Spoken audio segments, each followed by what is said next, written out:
Good afternoon, sir. Good afternoon.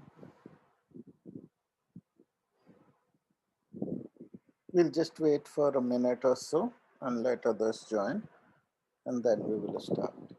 Did you join the last class, Sonali? Yes, sir. Okay, good, good, good.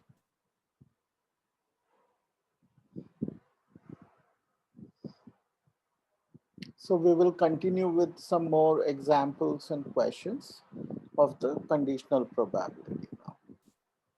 Okay, sir. We'll just wait for others to join.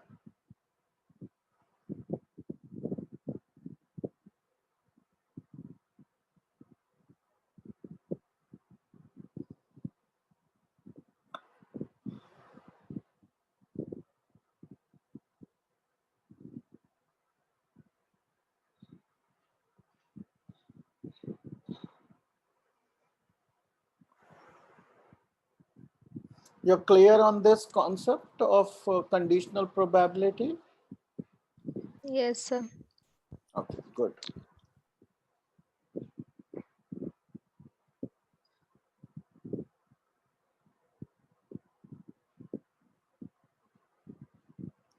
Start practicing these questions. Even if you're doing some other chapter at home, this is what you should, you could stop that chapter and do these questions. Because probability में सबसे ज़्यादा practice लगती है. All questions are slightly different.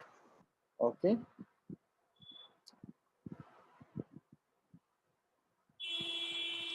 So Bharti ma'am has joined. Okay, and Urvashi is joining. Let her sir join. We will start. शायद हाँ. इतने ही बच्चे आएंगे. अच्छा, हाँ, कोई बात नहीं. We will start anyway. We can't waste Yes, sir. last time, right?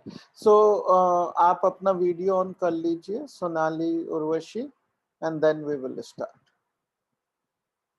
Urvashi, बेटा, you too switch on your video. Okay, wonderful. Okay, we will start now. Okay, okay. So now let's do this question. A die is thrown twice and the sum of the numbers appearing is observed to be 6. What is the conditional probability that the number 4 has appeared at least once? Okay, so इस question को हम obviously पूरे sample space बनाकर फिर पूरा ई event बनाकर जैसे हम अपना सैंपल स्पेस बना सकते हैं, राइट? उसमें क्योंकि 2 डाइस थ्रो किए गए हैं, is thrown twice, so it is as good as throwing 2 dice. तो ऐसे हमारे ऑर्डर्ड पेयर करके हम बना सकते हैं, राइट? लेकिन truly speaking, is that required? Because आप वो करेंगे, it will take a lot of time. Then we can make the uh, given event, which is the sum is 6. Let's anyway make that. That's not a tough one. How can we get 6? We can get 6 as 1 comma 5. We can get it as 2 comma 4, 3 comma 3, 4 comma 2, and 5 comma 1. Right? These are the only ways we can get 6, right? So F to हमें बना लेना चाहिए. That is the way we can count that what is the cardinality. It is 5. Now we can also make the entire set E. What is the entire set E? That the 4 should have appeared at least once. Okay. Now to do that, we will have, how many entries will be there for 4 to have appeared at least once? Sir, 2. No, no, not 2. See, at least once, right? So अगर हम E set बनाएंगे वो ऐसे बनेगा कि 4,1 आ सकता है, 4,2 भी आ सकता है. ऐसे करते करते 4,6 तक बनेंगे. अब सिमिलरली बनेंगे 1,4, right? 2,4, एंड ऐसे ऐसे ऐसे, लेकिन 4,4 दो बार रिपीट नहीं होगा, right? And then the last one will be 6,4. तो टोटल 11 बनते हैं इसमें, राइट? Now is there a need to write everything? Actually not. What I would suggest is कि जब आप इस तरह के क्वेश्चंस कर रहे हैं, कभी अगर आपको सारे स्टेप्स दिखाने हैं तब आप बना सकते हैं पूरे सेट्स, लेकिन हम पहले ये समझ लेते हैं कि हमारा फॉर्मूले में हमें वैल्यूज क्या क्या चाहिए, ठीक है? तो formula is P of E given F is equal to, हम दोनों तरह से फॉर्मूला लिख के देखेंगे, सेट फॉर्म में क्या होगा, E इंटरसेक्शन F की cardinality by the cardinality of F alone. And probability में भी यही चीज है, लेकिन E intersection F by probability of F. Now यहाँ पे हमें प्रोबेबिलिटी तो पता नहीं है, why don't we just use the cardinality, right? This is a better formula for us. अगर आप ज्यादातर बुक्स में देखेंगे, they will first calculate the probability and then use. That is just extra time being used, right? हम directly ये वाला part use कर सकते हैं फॉर्मूले का, ठीक है? तो अब हम ये यूज करना चाहते हैं, we don't need the cardinality of E, although we can find it, it is 11 and E is 11, but we don't really need it. We need the cardinality of E intersection F only. So set F तो बना लिया हमने, और N of F is clearly 5, right? तो वो तो हमारे पास है ही. ओके, अब ये देखते हैं कि what is the E intersection F. E intersection F क्या है कि 4 एक ना एक बार आया होना चाहिए. हाँ बोलिए. सर 2. हाँ, तो 2 है, क्यों? केवल ये और ये चाहिए हमें, राइट? तो ये जो बाकी के नंबर हैं, ये हमें एक्चुअली चाहिए ही नहीं थे. Okay, so there is no need to even write the set. Okay, so this question can be done very fast if we just write F and then E intersection F, which is E intersection F लिख लेते हैं. बहुत ही आसान है वो, क्योंकि हमें केवल F में इंटरेस्ट है. उसमें कौन सी कंडीशन लगानी है कि 4 आया होना चाहिए एक ना एक बार, which is only these two elements. तो आप अगर केवल इतना भी दिखाते हैं तो ये कंप्लीट स्टेप्स, इसमें कोई कमी नहीं है. अब हम ये वाला फॉर्मूला लगा लेते हैं, तो ये क्या हो जाएगा, ऊपर 2/5. Basically the answer is only so simple, right? तो लेकिन lot of books will actually first find these probabilities and then do it. It's not even needed, ठीक है? तो इसीलिए learn the formula in both the ways, and it is not difficult to learn in both the ways. Okay, because technically same ही formula है. यहाँ पे cardinality है, यहाँ पे P है, ठीक है? So we can do the questions a little bit smartly. Now this is a very very good question, and let's understand this. Okay, this type of questions are most common when it comes to the conditional probability, right, where we make a tree of outcomes. Consider the experiment of tossing a coin. If the coin shows head, toss it again. But if it shows tail, then throw a die. Find the conditional probability of the event that the die shows a number greater than 4, given that there is at least one tail. Okay, now actually this question you can do really fast. Let's first understand what it means and then see can we do it really fast. Okay, so the question is that we first get either a head or a tail. The second action is different. If it is a head, we throw a coin again, so we get a head, we get a head tail, right?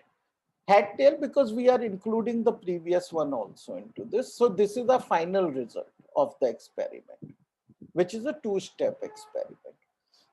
If we throw the die when it is a T, then we get numbers. So हमारा ये set बन गया. Sir इसमें जैसे लिखा है कि head आएगा तो हम उसको दोबारा टॉस करेंगे, तो हाँ. सर दोबारा हेड आएगा तो सर फिर नहीं करेंगे? नहीं, एक ही बार करना है. It is a two-step experiment. That's it. Okay. So we toss it once. उसका जो रिजल्ट आता है उसके बेसिस पे we toss the coin or throw a die. अब ये दोबारा हेड आ गया, इससे हमें कोई मतलब नहीं है. Experiment stops there. ठीक है. तो अब हमसे क्या पूछा गया है, देखिए. Find the conditional probability of the event the die shows a number greater than 4. तो अब given that at least there is at least one tail. Okay. तो अब हमें, अगर हमें ये पता चलता है कि एक टेल है, राइट, एक टेल किन किन में है, ये हमारा फाइनल सैंपल स्पेस तो दिख ही रहा है हमें यहाँ, राइट. लेकिन इस सैंपल स्पेस में थोड़ा सा प्रॉब्लम है. क्या है problem?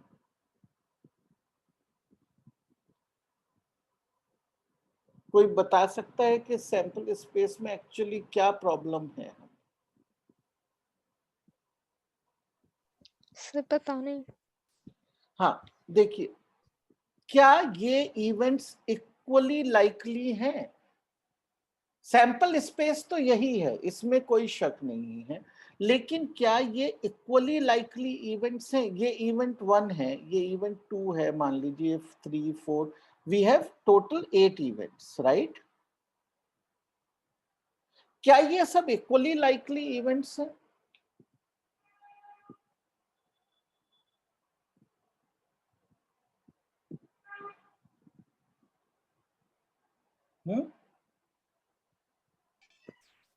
No. Why are they not equally likely? Sir क्योंकि उधर कॉइन और इधर डाई. हाँ, देखिए, ठीक है, वो एक कारण, मतलब वो एक प्रॉपर कारण नहीं है, लेकिन उसी की वजह से ये अलग हो जाता है. क्या हो रहा है, देखिए, जब हम यहाँ पे ये हेड और टेल आने की प्रोबेबिलिटी क्या क्या है? हाफ हाफ है, राइट.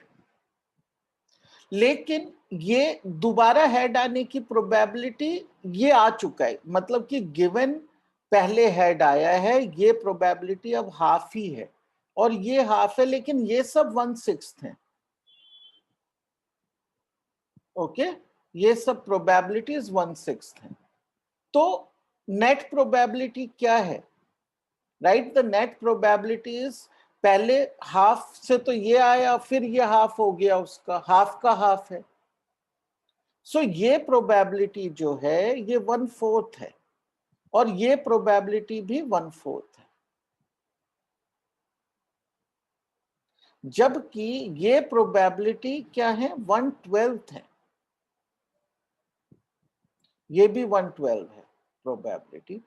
सो ये इक्वली लाइकली इवेंट्स हैं, लेकिन ये पूरे सैंपल स्पेस में इक्वली लाइकली इवेंट्स नहीं है. ओके. तो अब हम ये किस तरह से करेंगे?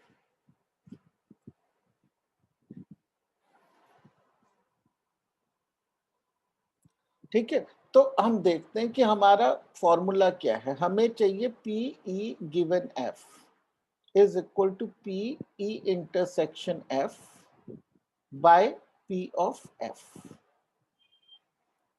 राइट. अब निकालते हैं हम, पहले पी ऑफ एफ निकाल लेते हैं. पी ऑफ एफ क्या है? एफ है गिवन देर इज एटलीस्ट 1 टेल. ठीक है, तो कहां कहां पे टेल्स हैं? ये वाला टेल है, और इन सब में सर भी टेल है. Yes sir. ठीक है, तो अब ये होने की प्रोबेबिलिटी, तो ये हम इसको 2 भाग में बांट लेते हैं. टोटल प्रोबेबिलिटी एफ की क्या है, ठीक है।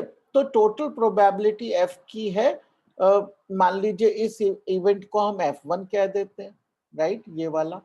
तो probability of this event plus probability of these all events put together, right.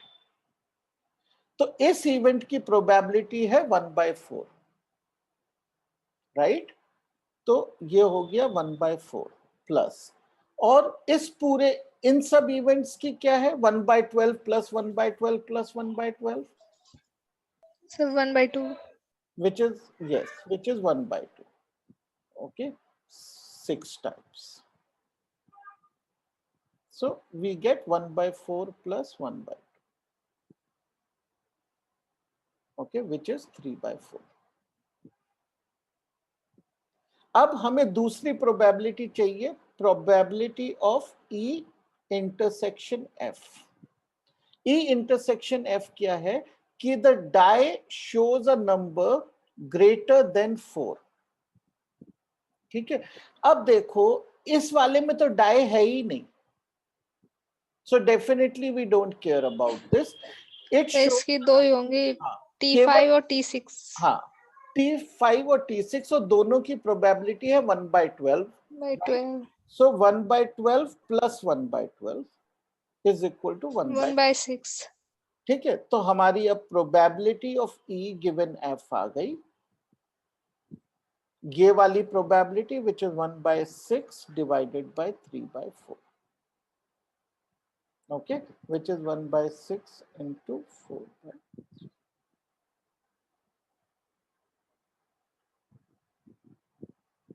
2/9। 2/9।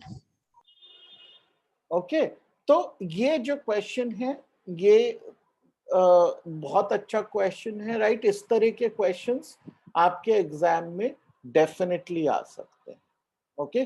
क्योंकि इसमें जो गलती कर सकते हैं बच्चे, वो ये बेसिक जो चीज है इसमें गलती कर जाएंगे कि ये इक्वली प्रोबेबल इवेंट्स, ये वाले दो हैं। सर सैंपल स्पेस बनाने में, हाँ, सैंपल स्पेस ठीक बना देंगे, लेकिन उसको इक्वली प्रोबेबल मान के करते चले जाएंगे।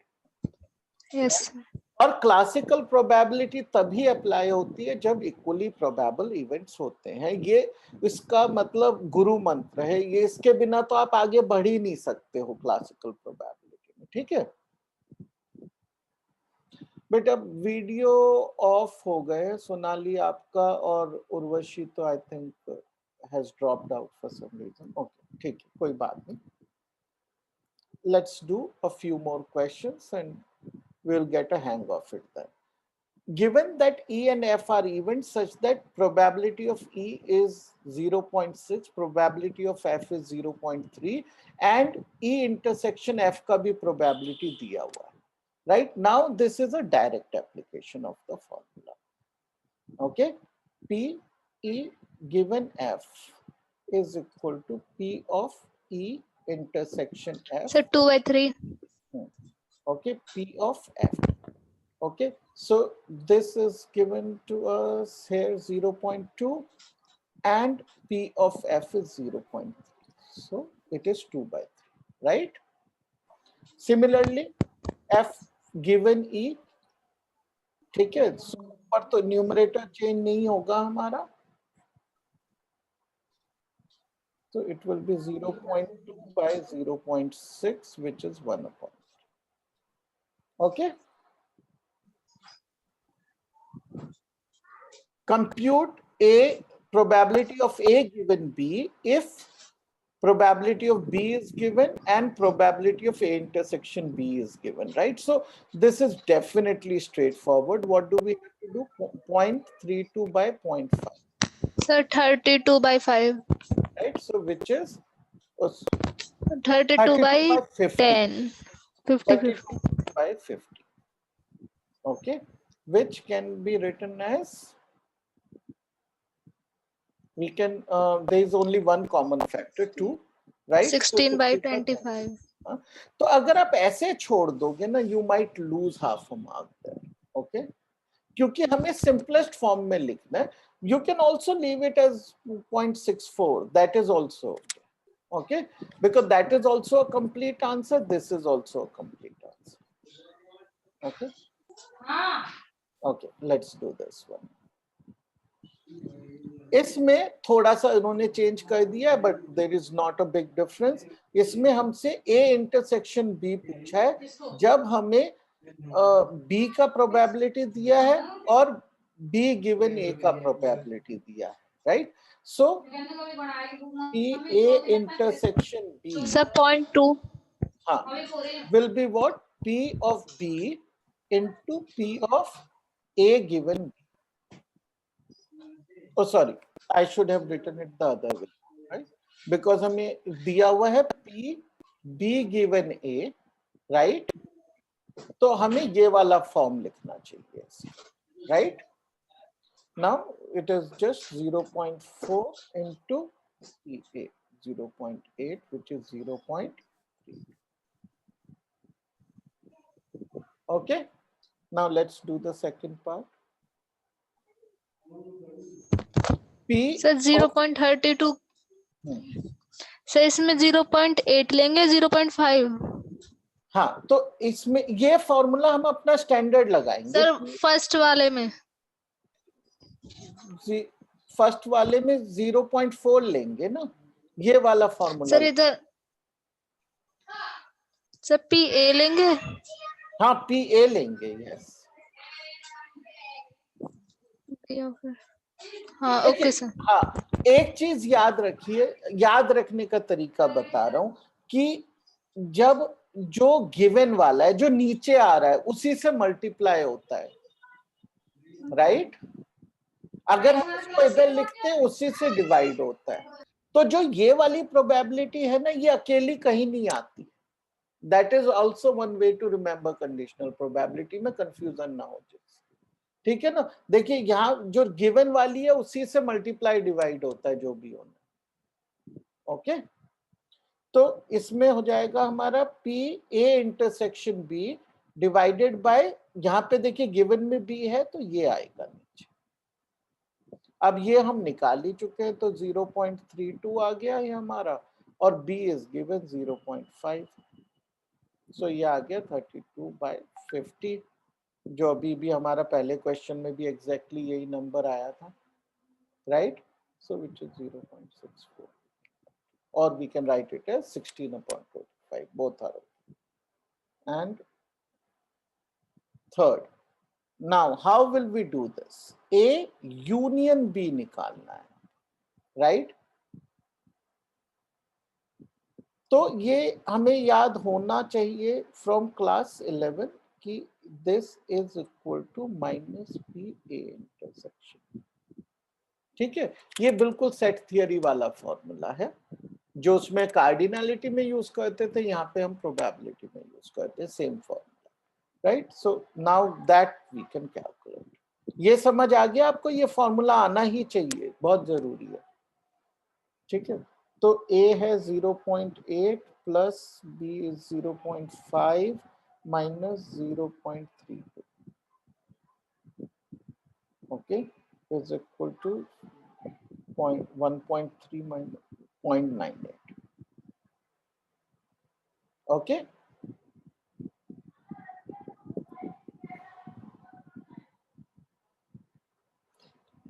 now evaluate PA union B if 2PA is equal to PB is equal to 5/13 and PA given B is also given, right? तो ये निकालने के लिए, ठीक है, हमें PA इंटरसेक्शन B भी चाहिए, राइट? सो अब PA क्या है हमारा, पहले PA लिख लेते हैं. PA is equal to 2PA is this, so PA is equal to 5/26. PB is equal to 5/13. Okay, now PA given B is PA intersection B by PB. Okay, so PA intersection B is equal to PB into PA given B. Let's put the values. PB is 5 by 13 and PA given B is 2 by 5. So this is 2 by 13. So हमें PA intersection B मिल गया. Now we will find PA union B is equal to PA plus PB minus PA intersection B. Okay, so PA is 5 by 26 plus PB is 5 by 13 and PA intersection minus 2 by 13. Okay, which we can write as 26 5 plus 10 minus 4. Okay, 11 by 26. This is our answer. Understood? Let's do another question. Okay, they are very, very similar questions. Okay, and that is from the other question. We don't have to worry about this. If PA is equal to 6 by 11, PB is equal to 5 by 11, and PA union B हमें दे दिया गया, right? So Sir, 4 by 11. ये first वाला. okay, let's do that. We will see. Is equal to PA plus PB minus PA union B. Okay, so 6 by 11 plus 5 by 11 minus 7 by 11. Okay, which is 11 by, so 4 by 11. Right? This is what you got, right? So now the next one. PA given B is P of A intersection B by PB. So 4 by 11 by PB is 5 by 11. So 4 by 5. And third is again similar, PB given A is equal to PA intersection B by PA is equal to 4 by 11 by 6 by 11. 4 by 6 is equal to 2 by 3. Okay.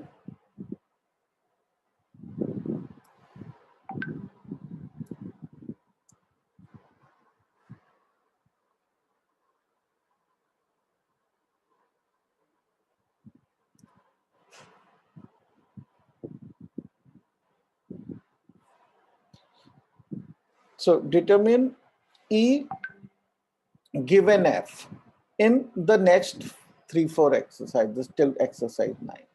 A coin is tossed 3 times where E is head on third toss. F is heads on first 2 tosses. Okay, so how will we do this? We need to, again, what do we have to find, right? Do we need to write the entire sample space? Maybe, maybe not, right? We can write it if we want, but we need to find first. I would write F first. Okay, what is F? A coin is tossed 3 times, heads on the first 2 tosses. Okay, so F is only this, H, H, and H, and H, H, and T. These are the 2 elements in F, only these 2 elements. E is head on the third toss. So we will not write E, we will write E intersection F क्या होगा, क्योंकि तब हमें केवल इसी में से choose करना है. क्या होगा E intersection F? Head on the third Sir, toss. head. Only one element, right? So N of F is equal to 2, or N of F intersection E is equal to 1. And E, P of E given F is P, rather than P, I will say N of E intersection F by N of F. So which is 1/2. Okay. Now let's do the second one. So this way, with this technique, you save a lot of time. Okay, again, let's write the F first. At most 2 heads. Okay, at most 2 heads. So what will be the combination? We should maximum get 2 heads. इसका मतलब क्या है? We will have to make a pretty long list again, right? So think about it. At most 2 heads का मतलब क्या है कि 3 head ना हो, 2 से ज्यादा ना हो। हाँ नहीं 3 ना हो, राइट? एट मोस्ट 2 का मतलब तीनों हेड ना हो। तो इसका मतलब क्या है कि पूरे सैंपल स्पेस में से बस एक एलिमेंट निकाल दिया जाए। This is our F. Sample space में से केवल एक एलिमेंट नहीं आना चाहिए, राइट? ओके, अब ये बताइए सैंपल स्पेस में कितने एलिमेंट्स हैं? एक कॉइन को 3 बार टॉस किया तो सैंपल स्पेस में कितने एलिमेंट्स हैं? ये आपको अपने परम्यूटेशन कॉम्बिनेशन वाले चैप्टर से आइडिया लग जाएगा।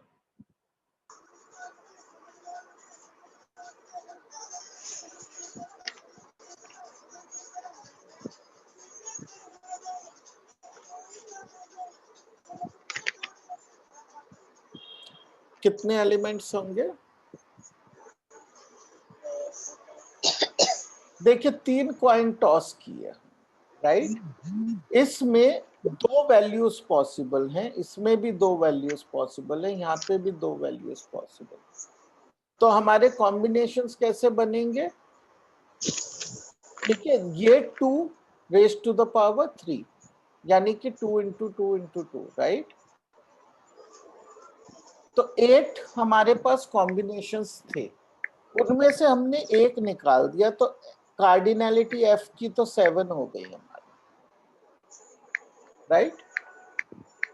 अब एट लीस्ट 2 हेड्स होने चाहिए, कम से कम 2 हेड होने ही चाहिए। तो हम अभी अपना ई लिख लेते हैं, ठीक है ना? तो ई लिखना आसान है क्योंकि 2 हेड तो होने ही चाहिए। तो या तो ये टेल होगा बचा हुआ, या फिर ये भी हेड ही होगा। ये हमारा ई हो गया। तो अब ई इंटरसेक्शन एफ क्या होगा?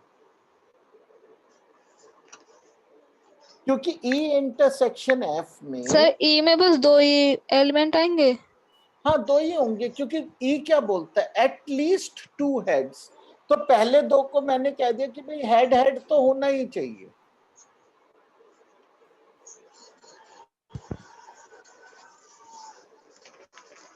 No no no, there will be more elements, you are right. Okay, एक सेकेंड देखते हैं, क्योंकि पहले 2 हों जरूरी नहीं है। Okay, so it can be this combination, it can also be this combination, and it can also be this combination, right? Sir THH। ठीक है, एंड हमारा कोई बच्चा है इसमें अभी भी? सर एक आपने 2 बार लिख दिया। हाँ ये हमने, तो बच्चा है हमारा THH। तो 4 कॉम्बिनेशन है हमारे पास। ओके, तो और बाकी सब जो है वो तो नहीं होंगे, उनमें एक H कम हो जाएगा, राइट? तो हमें ये सारे हमारे पॉसिबल कॉम्बिनेशन हैं।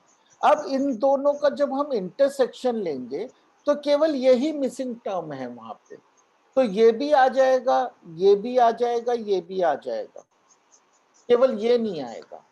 तो ई इंटरसेक्शन एफ जो है उसमें ये 3 टर्म्स आएंगे, हमको टर्म्स नहीं चाहिए, हम केवल नंबर लिख लेते हैं, इज इक्वल टू 3, राइट। तो अब हमारा आ गया P E given F is equal to 3/7। Okay, obviously you can do it by writing everything, आप वो तो कर ही सकते हैं, अगर कंफ्यूजन लगे आप पूरा लिख के करिए। मैं केवल ये इसलिए बता रहा हूं कि फाइनली आपको इसमें ये एक्सपर्टीज बनानी है कि आप फास्ट भी कर सकें, वरना थोड़ा बोर भी हो जाते हैं। थोड़ा फास्ट करना सीखेंगे तो इंटरेस्ट बनता है इस चैप्टर। ओके, सर है आईटी क्लास लेते हैं, बच्चे पता है कितने, इस टाइम एक बच्चा है बस क्लास में, क्या मॉनिटर करा है मुझे, एक से क्या बोलूं, वीडियो ऑन कर।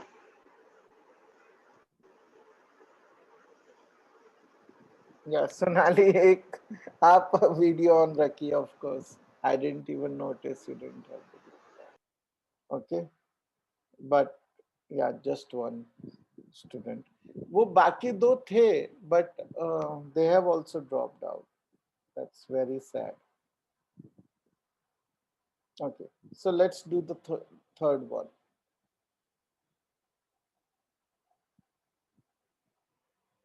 Okay, how will we do? At least one tail. इसका क्या मतलब हुआ? At least one tail.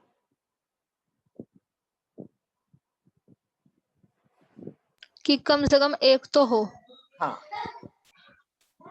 ठीक है, ये अगर एक टेल कम से कम हो तो इसका मतलब क्या है कि केवल एक एंट्री हटाने को बोला जा रहा है। कौन सी? जिसमें सब एच एच है ना। तो जो हमारा एफ है वो क्या बन गया? S minus H H H, right. तो कार्डिनैलिटी ऑफ एफ जो है वो 7 हो गई। अब हम ई देखते हैं, ये क्या है? एट मोस्ट 2 टेल्स, ठीक है। एट मोस्ट 2 टेल्स का क्या मतलब है कि तीनों, मतलब सर बस तीनों टेल वाला हटाना है ना। तो इसका मतलब ये हो गया कि जो ई है वो है S minus T T, right. अब हमें इन दोनों का इंटरसेक्शन लेना है, राइट। तो इसका मतलब इंटरसेक्शन में क्या है? इंटरसेक्शन लेना आसान है, केवल उसमें ये भी नहीं होना चाहिए, ये भी नहीं होना चाहिए, बाकी सब होने चाहिए, राइट। तो इसका जो इंटरसेक्शन है वो क्या है? वो ये है।